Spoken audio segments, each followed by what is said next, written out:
program, we'll touch down with professional creators who will give you core information on how to be better and successful at creating. So tune in every Monday evening at 5 to 6 p.m. on Roots 96.1 FM, the station to own your creative talent.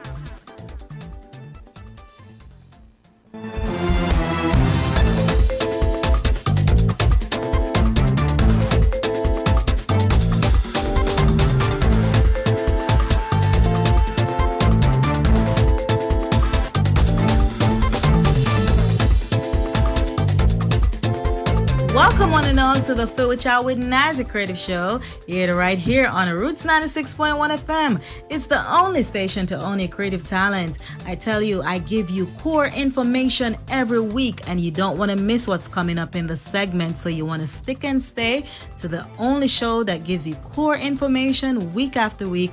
First up is What's Going On Youth, and our featured school this afternoon is the Seaford Primary School located right there in St. Thomas, and our featured principal is Mrs. Nisha Buckley Ford. We spoke with Miss Ford and she spoke about her school and how they have coped even in the light of COVID. She also shares some history about her school, so you want to stick and stay for that. Also coming up is my special guest creator segment, and my special guest creator this afternoon is a noted sculptor and restorer of fine arts. Her name is Else Mines. She definitely has taught at the Edna Manley School of Art, so she knows exactly what she's doing. And if you are interested in the art of sculpting, this is the segment for you, and you'd take out your notepads because this is a segment where you will learn. Else Minds will definitely be giving you some core information in this segment, so stay tuned for that. Also coming up in Fit With Time with Nazi, it's the entertainment segment of the show, and our featured entertainer is Ayara. He spoke about his journey in the music industry and he promotes his new singles. So you want to stick and stay to hear much more from this creative show this afternoon. Promises to be very entertaining and informative. So stick and stay. We'll be right back.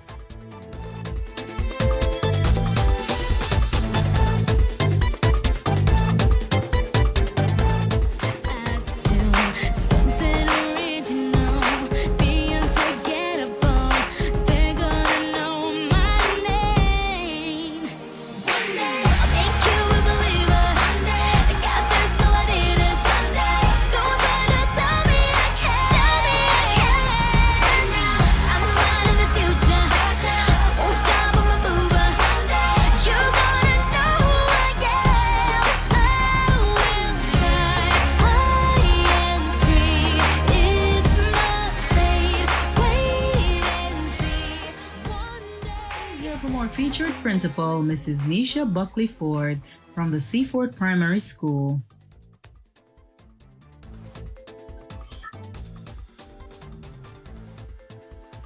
Good afternoon, Miss Buckley Ford, and welcome to What's Going On Youth, Fit With Y'all with Nazi Creative Show. You are our featured principal, and we're so happy to have you on the show this afternoon. How are you doing, Miss Buckley Ford? Good afternoon, Roots family. Nazi, youths and listeners, I am great. Thank you. Wonderful. All right. Can you tell us a little bit about your school, Seaford Primary School, and some history about it? Okay. Seaford Primary is located in the town of Seaforth, St. Thomas, in the Blue Mountain Valley, Eastern Jamaica. Mm-hmm. It is government operated, but it is Methodist owned. It was started by the Methodist Church in 1899. It started with 3 students. Today we are at 315 students, where we have 152 boys and 163 girls on roll. Mm-hmm. We have a special education unit that was started in 2011. Now they are here. We have a building that was built by Digicel Foundation. So they are now housed in that building, and that was done in 2018. Basically, in our community, we have parents that are self-employed or they are farmers, they do farming and so on. Seaforth Primary, we pride ourselves in terms of the performing arts. We do well in traditional folk form. Mm-hmm. And also speech and drama. Wonderful. And what is the motto of your school? Tell us the motto of your school and how long you've been the principal there. All right, so the motto for school is beauty in thoughts, words, deeds. Yes, sounds a little bit simple, but it speaks to the whole development of the students in terms of how they think, the words they say, their deeds, and how beautiful it actually should be. I want to introduce you to our tagline, however, which is Gateway to Excellence. Right. And our values are flair, faith in God, learning, accountability, integrity, and respect. I've been the principal here only for 3 years. This is my 3rd year now. Okay. Wonderful, man. So can you tell us how COVID has affected your school, how the students and the teachers are coping? As with any other school, COVID would have really affected us in terms of learning loss. Can you imagine? It was my first year here and into the year coming on, COVID just hit, just like that. And we are suffering in terms of kids not learning enough because they are not getting the opportunity to compound. Mind you, our teachers, they are doing a fabulous job. Right. They are doing a fabulous job. Teaching and learning is going on like a regular school every day. They have their devotions, they do everything just as how we would have done it face to face. And, they are doing well the learning management system, which is Google Classroom that they're using now. So it's not that we're not coping with the times, but there are challenges.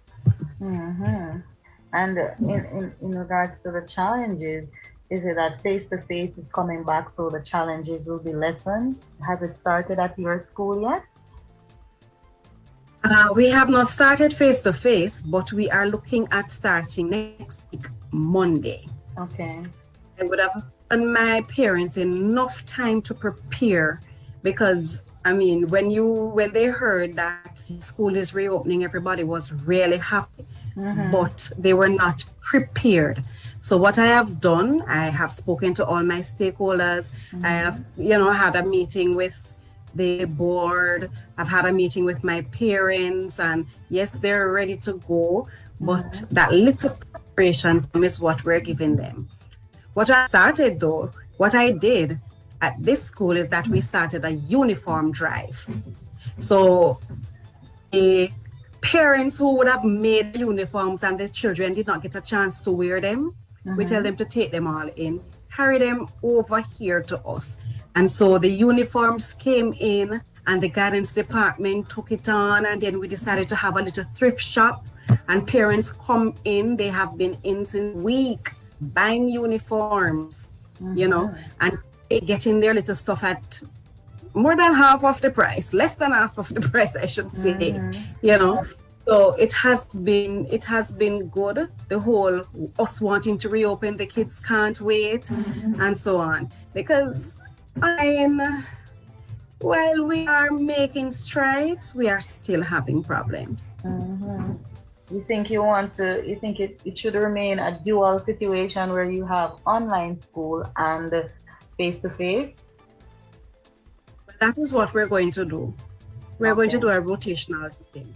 So we will have some students coming in for 3 days and for 2 days, and then the next week. Go again, ma'am. I'm not hearing so well. Right. All right. So we will have students come in, some for 3 days, some for 2 days.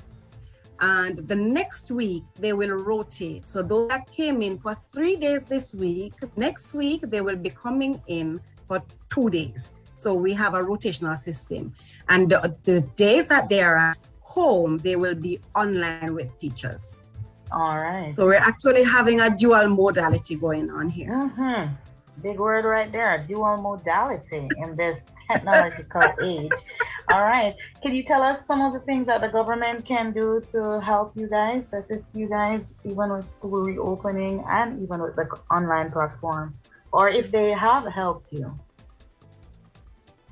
All right, so yes, I must say the government is trying, but I believe there are more things that they can do. Right. I would say one of the major things I would love for them to do is to allocate a little bit more funds to the primary school.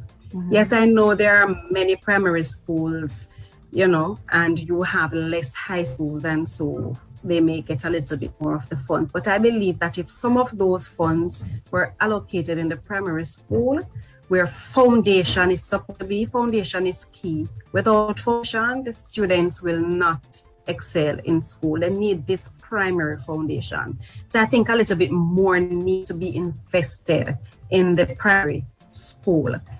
Outside of that, we would love if we could get some laptops. Yes, we are saying that they're saying we must go online and we must do all of this, but the resources we don't have many resources as it relates to that. We need more laptops. We need other digital things. School is going to be coming back face to face now, and my teachers will be expected to still use laptops because as it is, we can't go back to what it was before. We have to now move times. We have been introduced to this digital age and we can't stop it. We can't say, okay, go back and forget about, computers and that. No. So we need additional resources in the school as it relates to technology. We need to be retrofitted with these things so that we can keep on moving with the times. All right. And yes, and how would you say definitely that the students are feeling, even as it regards, I know, coming back to school? I know some of them may be very excited about coming back to school. How do you feel that how they're coping? And even before when COVID hit and some of them were like, oh, I can't get to see my friends and all of that.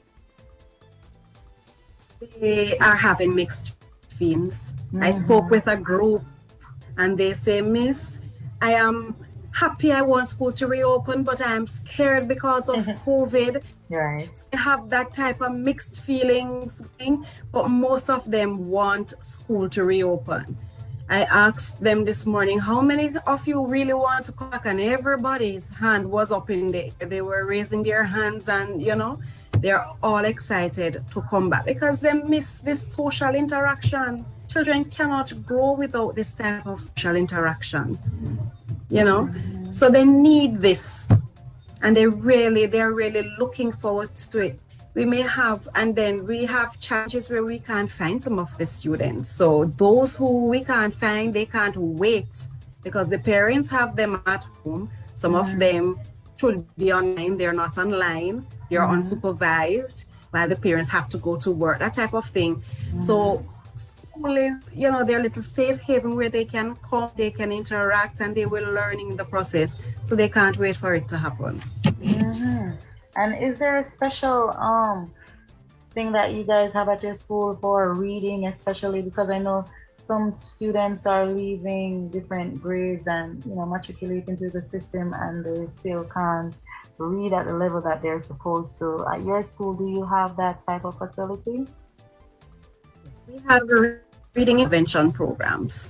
These program teachers, what they do is to give off their time after school hours to assist those who are having challenges.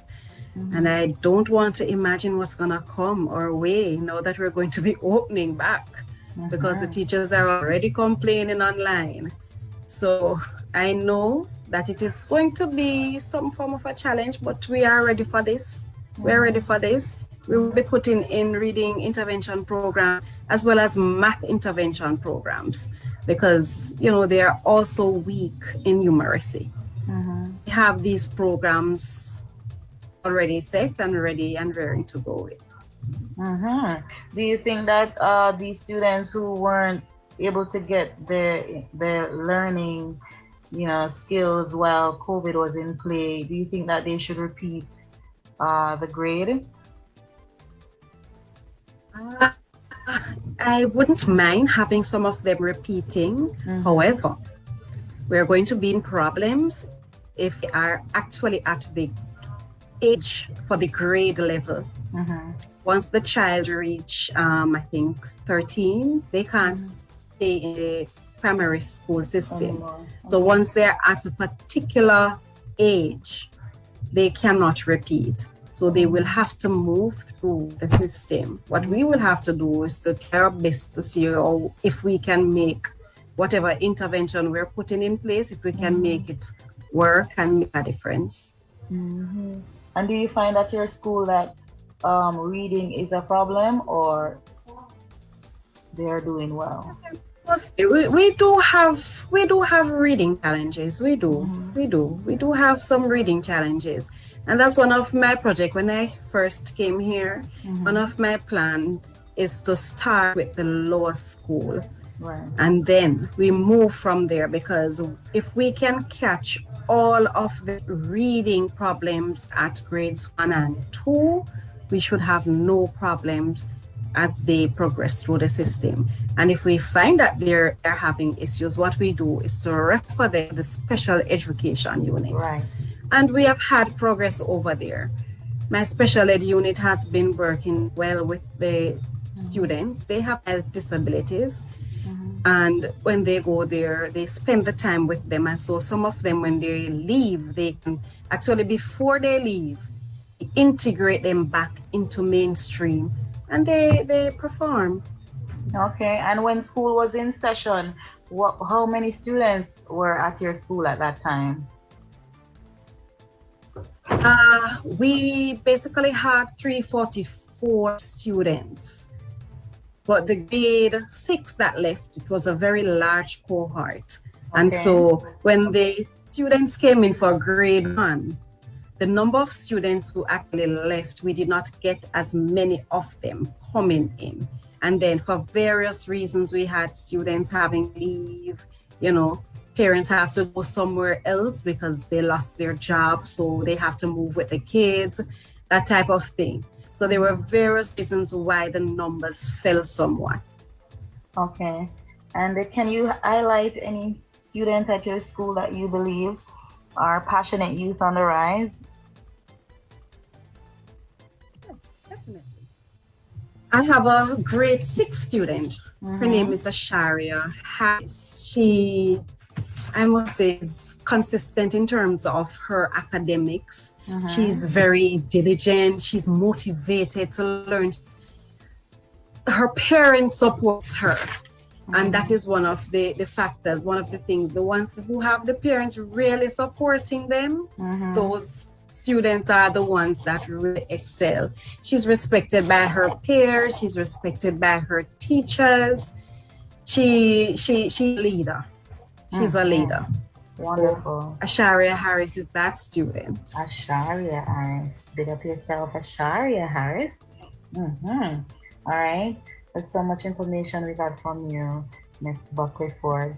We're so happy to have had you on the show. Can you tell us how we can stay connected with your school, and if you have any upcoming events you want to share? Okay, so you can stay connected with us. We have a Facebook account, we have Instagram, and you just search for Seaforth Primary, and you will find us. You can contact us. We will respond to whatever message or stuff that you send us. The next upcoming event that we'll be having will be our Parents Appreciation Day. Normally we have, and that is coming up next week. And then we also have a cake sale that we are putting on because we need funds to help those students who are out there who need to get back in school, to get uniforms and shoes and stuff. So we are putting that in place as well. So the cake sale is November 26th, 2021, and we'll be having our Parent Appreciation Day online on November 18th, 2021. All right, wonderful stuff. Thank you so much, Miss Ford, for coming on the show. We really appreciate your time.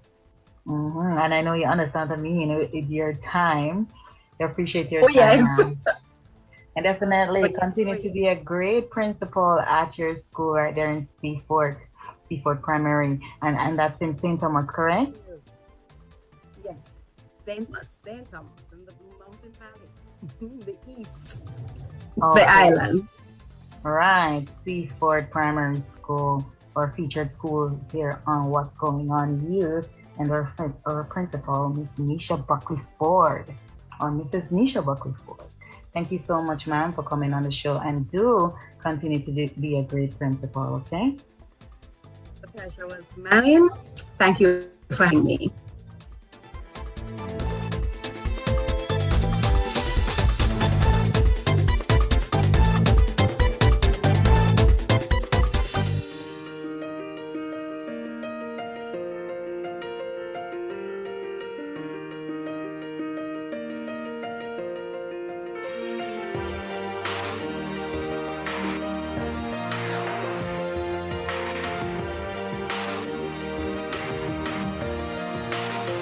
Yeah, you can be the greatest, you can be the best, you can be the King Kong banging on your chest. You could beat the world, you could beat the war. You could talk to God, go banging on his door. You can throw your hands up, you can beat the clock. Yeah. You can move a mountain, you can break rocks. You could be a master, don't wait for luck. Dedicate yourself and you gon' find yourself. Standing in the Hall of Fame, Yeah, and the world's gonna know your name. yeah, 'Cause you burn with the birth flame, yeah, and the world's gonna know your name. yeah. And you'll be on the walls of the Hall of Fame. And now we've reached our special guest creator segment, and my special guest creator this afternoon is a noted sculptor and restorer of fine arts. Els Mines is her name. Els Mines was born in North Holland in the Netherlands. In her teens, Els' parents divorced and she left home. She frequently stayed with friends in Amsterdam. There she became involved with writers, painters, architects, dancers, and sculptors of reputation. To survive, she did various odd jobs such as typing or babysitting while looking forward to her meetings with the artists. Amsterdam in the 60s was a turbulent place with movements called Provo, and it was at that time she met a prominent sculptor who invited her to his studio. It was at that moment she knew that sculpting was her world. Being able to create on your own behalf what moves you in your own environment with materials you can shape to your own likeness was the ultimate freedom of expression. However, she understood the need for schooling and mentors to guide her into becoming a professional, and that she did. This is my special guest creator this afternoon, Els Mines. Good afternoon, Els Mines, and welcome to Phil with Chat with Nazi Creative Show, aired right here on Roots. You are our special guest creator, and we're so happy to have you on the show this afternoon. How are you, Miss Mines? I'm fine, thank you, and I hope you are well too. I'm doing quite well. I'm very happy to have you on the show. You're a sculptor. Can you just tell us a little Yes. bit about your career in sculpting? Well, I always wanted to be an artist, one way or the other. And I came from a family that were quite artistic in themselves. My father was a musician, and my father played the bass. And my mother sang in a choir. So I grew up with a lot of music, dance, and art on a whole. But I didn't know what to do yet. I moved to Amsterdam. I am from the Netherlands, as you may know. And I got in touch with a lot of famous artists. One of them, Erwin de Vries, who is also was very well known in Jamaica. And Pierre de St. George. And I moved along with many artists and visit their studios. And when I saw that there was instilled emotions in form, I was thrilled. And I thought, this is it. This is it. And then from there on, I started studying sculpture. Mm-hmm. I went to two academies, one in one part of Holland and the other one in another part. And I actually worked with people who are quite famous. Maybe the names are going to sound a little funny because, of course, it's in Dutch. And the first teacher was Kees Schrikker. And the second one was Wessel Kuzijn, who is very, very famous, both. Wessel Kuzijn a little more maybe than Kees. And from there on in Amsterdam, I, of course, did many jobs to make a little money, to pay my tuition. I met this Pierre de St. George said, wait, you know, there is a possibility if you want to continue your studies to go to New York. It's an international art school and people like you with much talent have a chance to continue your study. So it sounds great because I thought otherwise I would go to München in Germany or Paris or Vienna or Seoul. Mm-hmm. So let me try this thing. In that time, the New World and America sounded great. So I left for New York. And in New York, and I showed my work there at the Brooklyn Museum Art School. And boom, I got a scholarship. Hooray, hooray. And here I was, all by myself in New York. Complete different world from Europe. What's interesting, very interesting. And my teacher there was Toshio Odate, a Japanese teacher. Very thorough, quite strict, but very inspiring. And it was a very good time. You had to be so open and so absorbing new atmospheres, and it felt so great to be in that kind of a new world, which I was experiencing. Also a little difficult because I didn't know all the streets and the subways and the whatever, but you find out on the long run. I met there all kind of people in my classroom because it was an international school. And apparently there were 3 Jamaicans in there. And one of them, but they were both very good carvers. Most of them were carvers. And there was one, and I thought he was quite interesting. So we started looking at each other's work. I worked in plaster, so I used additional material, but he reduced material, which is an interesting thing in sculpture. And so we got acquainted and started to be lovers on the long run and married. Okay. And so then we had, because he was quite black and I'm quite white, and it was a little difficult to get an apartment for both of us. So we had an apartment in downtown, not even First Avenue, but below that. But those apartments were horrible. They were full of infestation and was not very comfortable. By that time, I became pregnant and I said, well, you are bragging with your friends about Jamaica, that great island. Why the heck don't we go there? And I would love to get out of here. So we did. So we came to Jamaica, me with a belly of 7 months. And we found very quick somewhere to stay, thank heavens. And I got that baby at the St. Andrew Memorial Hospital in Kingston. Mm-hmm. And we were living then in Stony Hill. Beside Annabella Ogden, who was the initiator or a very important lady for Harmony Hall in Ocho Rios, which I was not aware about then, but later on We became good friends. So here I was. 6 months later, I was good enough to also get a job.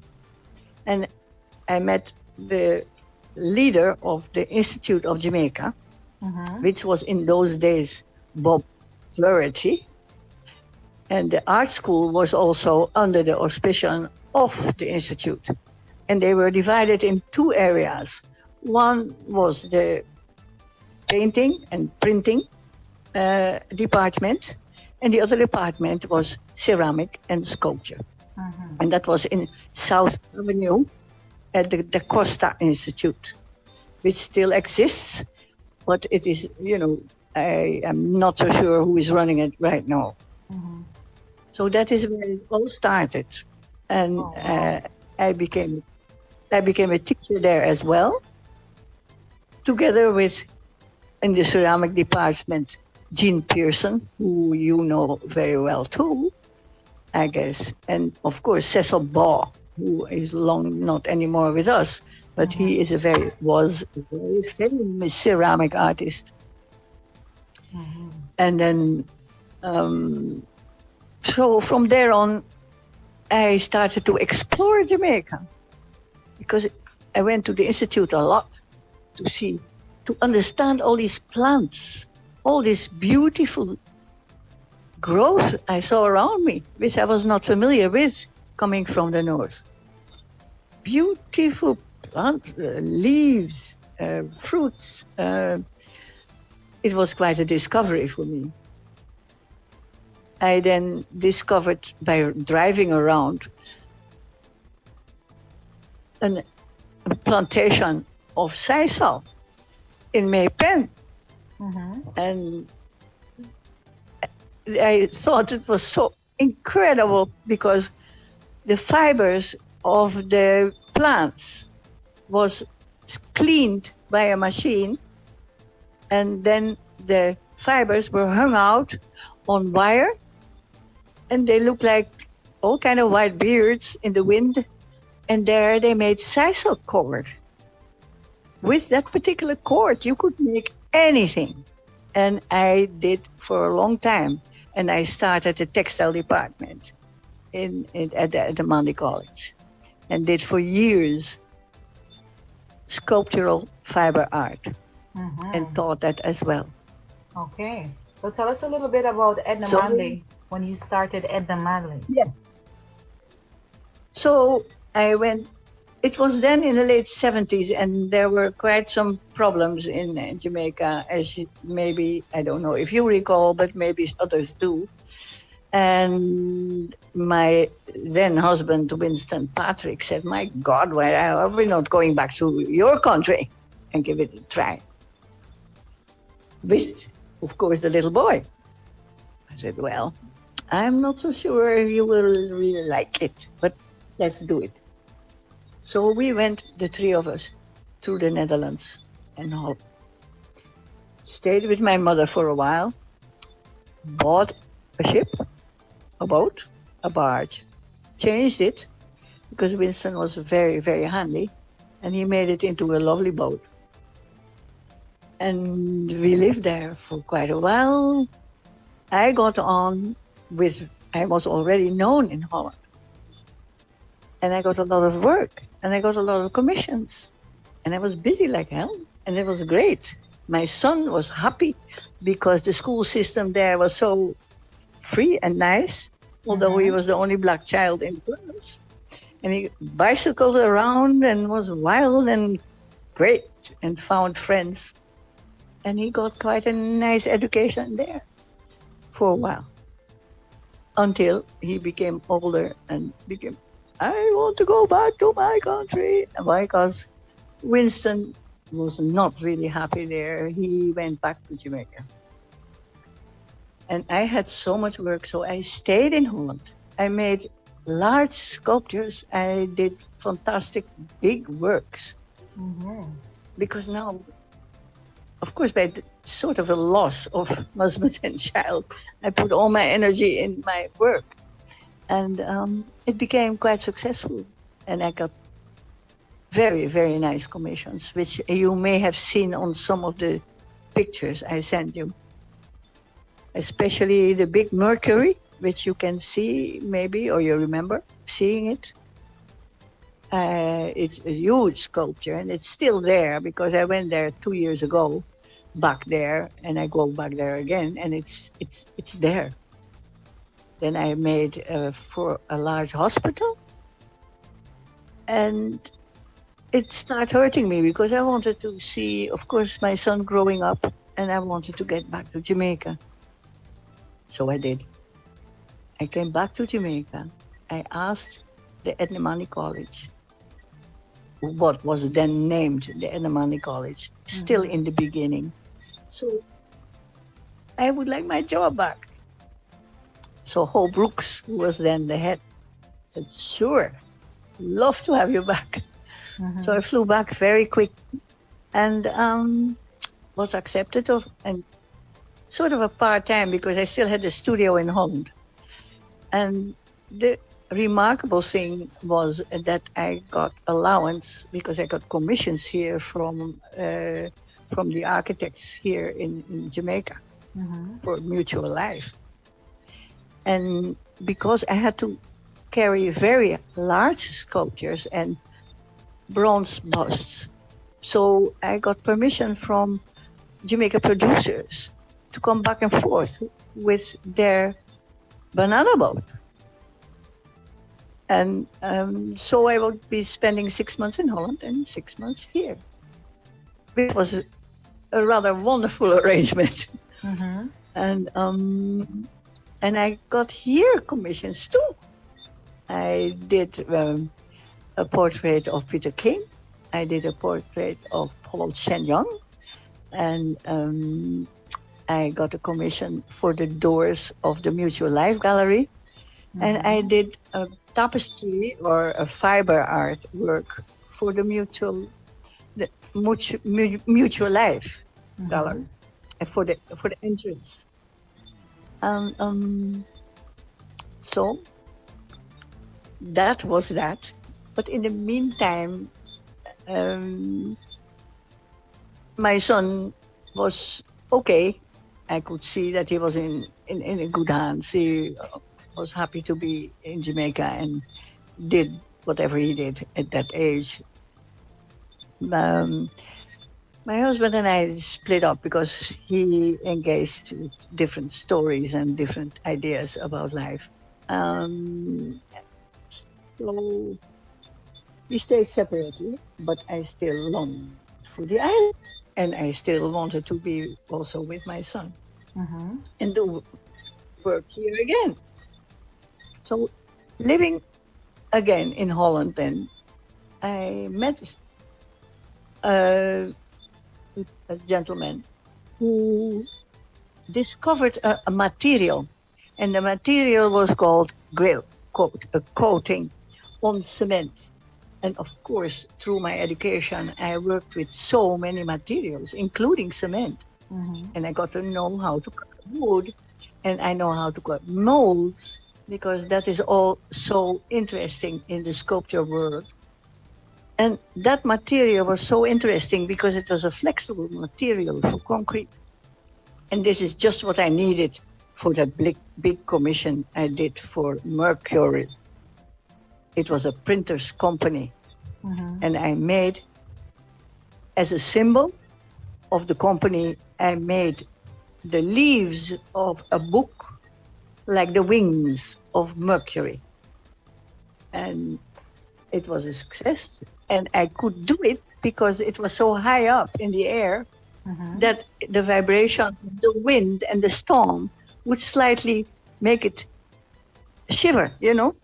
It had to be very solid. And it worked. So that was quite an accomplishment. It was a great piece. And then I did a sculpture for a hospital, which is a large cylinder with and a triangle cut out with 2 sticks supporting the circle to stand up. And I did that for a hospital. And space underneath, if you can visualize that a little bit, would be like a pyramid. And the pyramid is a place where people heal, where it's a mythical place. It's a place which has a science. It has a science for the sun. And it makes things different. And so that was a symbol for me to do for the hospital, because we hope that everybody in a hospital will be healed. Oh, wow. My second husband died, sadly enough, and I did work in Florida quite a lot, where he lived. And I became head of the sculpture department, and I did quit that because I needed to follow him, and he was quite sickly. He was blind, half blind already. And after he died, then there was only one thing in my mind: go back to Jamaica. Oh, now. you keep going back to Jamaica. Yes, because that felt really like the home I had. I spent more time here than anywhere else. So I did. So going back to my teaching at the Mali College, which included 16 years, part-time and full-time, I got a time off. I went to Cuba. And of course, Cuba and Jamaica in those days was not so difficult to connect. I could easily fly from one to the other. And I started to do restoration there in paper, painting, and wood. Mostly in paper, and also in painting a bit. Yeah. Because I thought, this is so wonderful. In Jamaica, a lot of people don't really care too much, or don't want to preserve so much, or don't have a chance to preserve so much things they really love. I mean, not things, but precious artworks.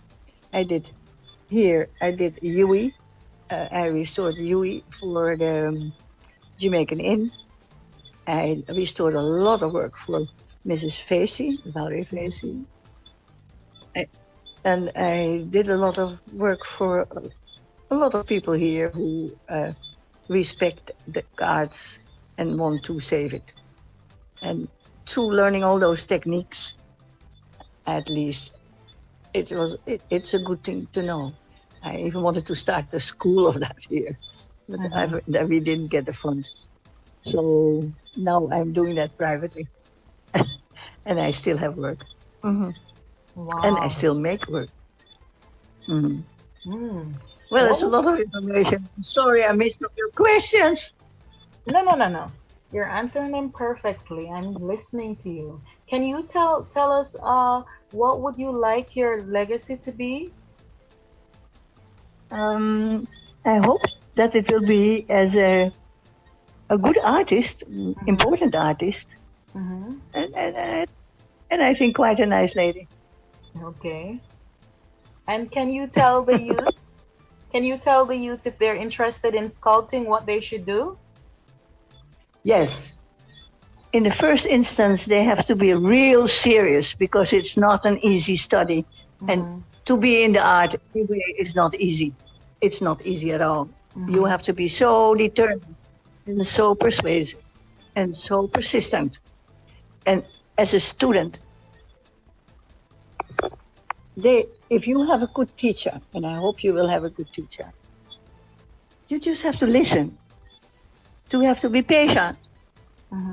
Drop your arrogance or whatever, absorb and select.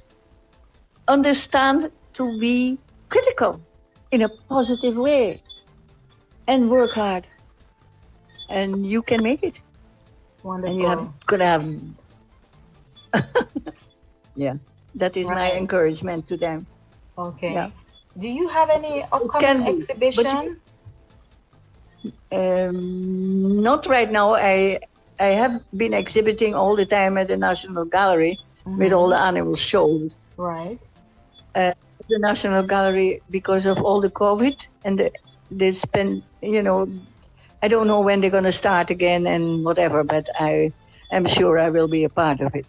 Okay. And but to have a private exhibition, I am not at the moment I will have it, but I don't know exactly when and where yet. Okay. And can you tell us where we can contact you if we want to speak with you in regards to restoring art, learning how to sculpt, all of that? Can you tell us where we can contact you? Yes, you can. I am on LinkedIn, and I have an email which is elsminds@yahoo.com. I have another one, mindsels on gmail.com. And then, of course, on LinkedIn. And on LinkedIn, there's also my whole profile and all what I studied and what I did. No Instagram handle? No, I didn't. I have not tried that yet. Maybe. Okay. I don't know. There's always time. Can you just spell your name for them so that they know how to put that in to find you? Sure. ELS, last name MEIJNS,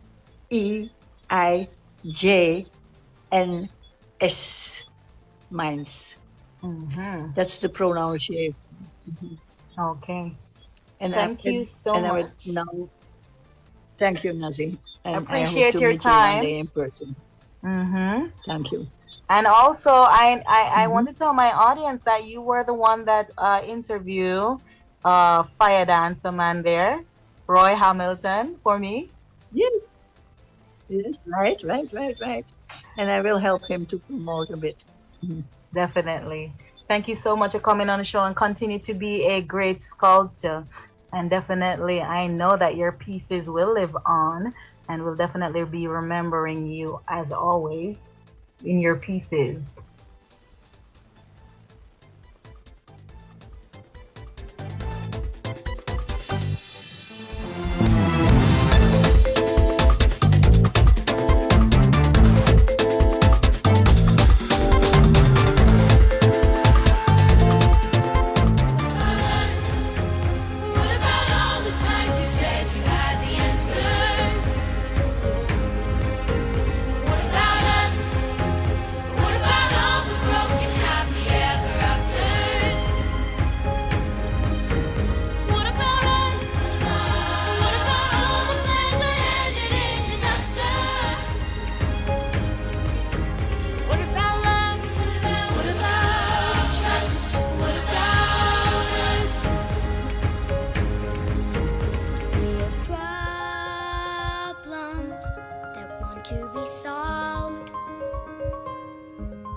Run the money, we no run joke. When feel like the dogs, them off the eat, and of them I like the foot, no joke. Banks on the road, sport more. Walk past, y'all next, straight forward.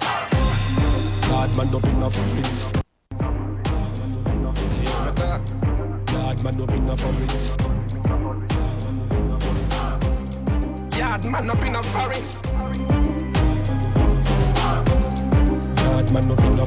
And now we'll hear from our featured entertainer, Ayara.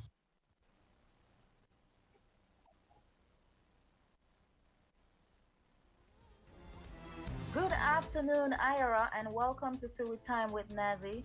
It's so good to have you on the show this afternoon. You are our featured entertainer, and we're so happy to have you. Welcome to the show, Ayara. Hey, what's up, Nazi? It's a pleasure to be here. All right. So I know everybody wants to know, who is Ayara? Could you tell us a little bit about Ayara?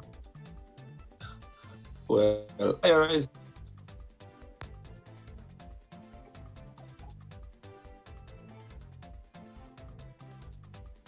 Good afternoon, Ira, and welcome to Food Time with Nazi. It's so good to have you. I know everybody wants to know who is Ira. Could you tell us a little bit about Ira? well, Ira is a dancehall entertainer, a humble youth born and raised in a tranquil little community in Portland, Jamaica called Bellevue, where nomad people live. Anyway, I'm in Florida at the moment because of the pandemic. We just there going chill and I put in the work as usual because the pandemic put a effect on Jamaica at the moment. So maybe by it clear up, we'll put my back on the ground. But I have some definitely. You hear me talk? Yeah, what you're saying, Ayadi, man. All right. So definitely, we are so happy to have you here. Now, can you tell us what can we expect from your music? What kind of music? What kind of genre do you do? Well, basically, my real style is sing J, more effective on the DJ part still. But we add a bit of singing to it also. But I don't limit myself. I try to copy, when we can copy. You see me? So if I rap, more than look rapping, no problem.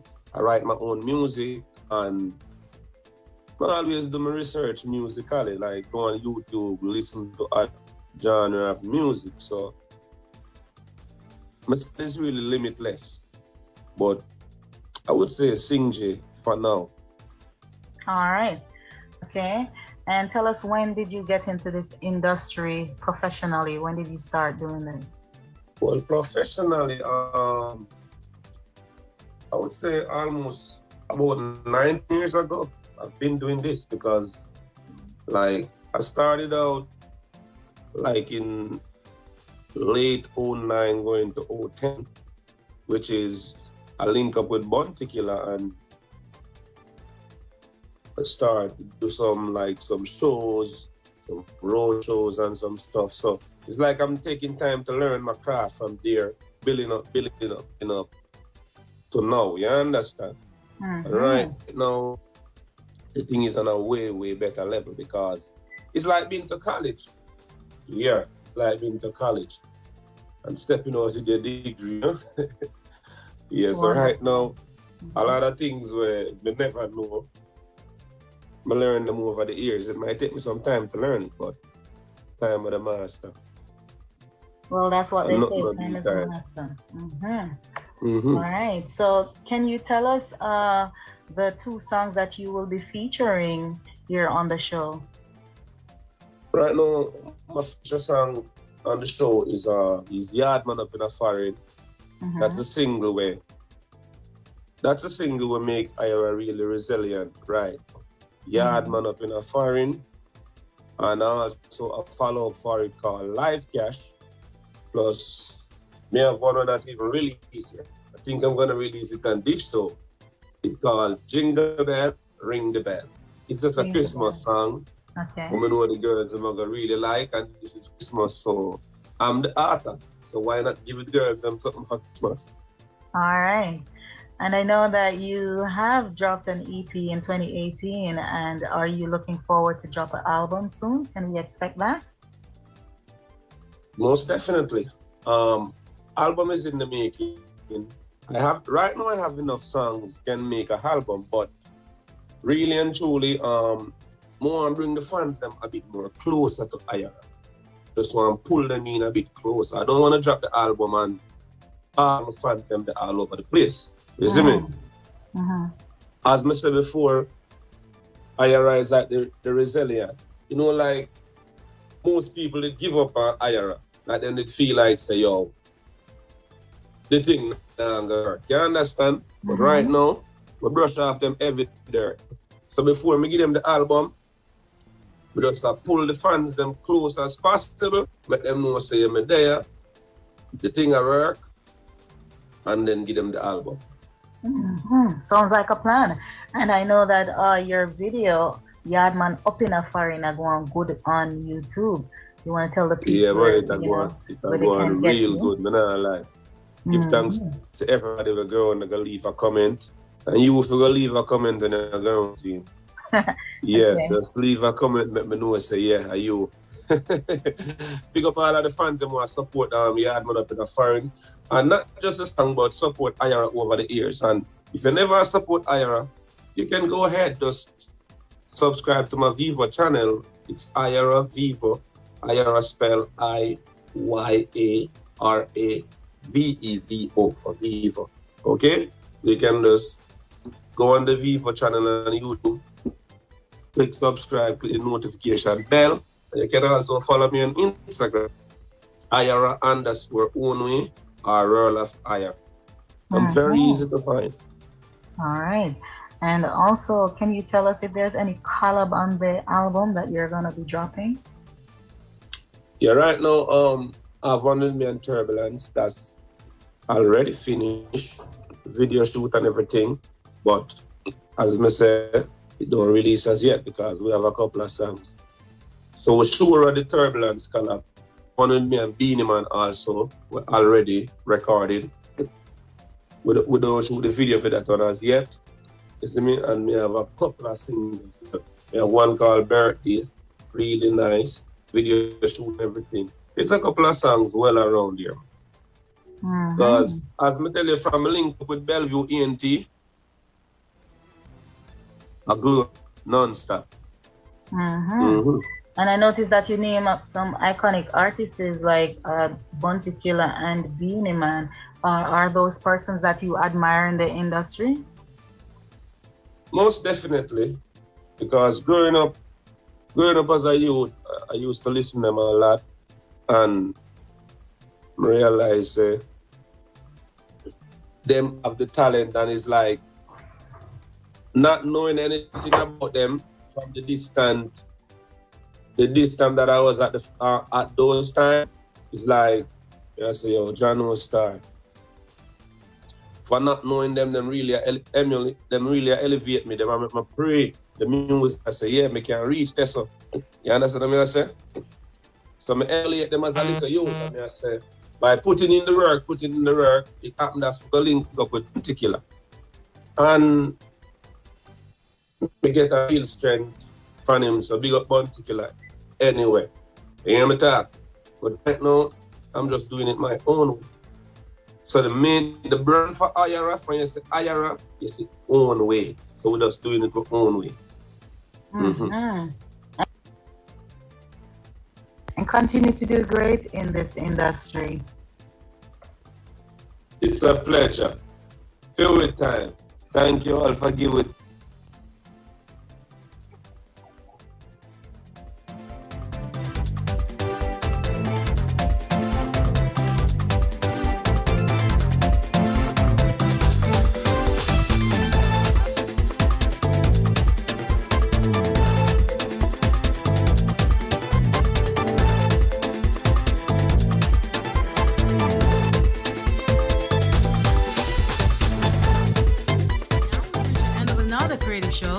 Right here on Roots 96.1 FM, the only station to own your creative talent. I want to thank all my listeners for tuning in this afternoon and all my guests for passing through the show.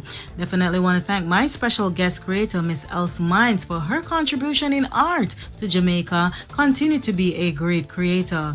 My featured principal, Mrs. Nisha Buckley Ford, thank you so much for coming on the show and continue to be a great educator. Also want to thank my featured entertainer, Ayara, for his music on the show this afternoon. Definitely enjoyed it and continue to do great in the industry. Owen Brown, my studio engineer, thank you so much for holding it down all the time.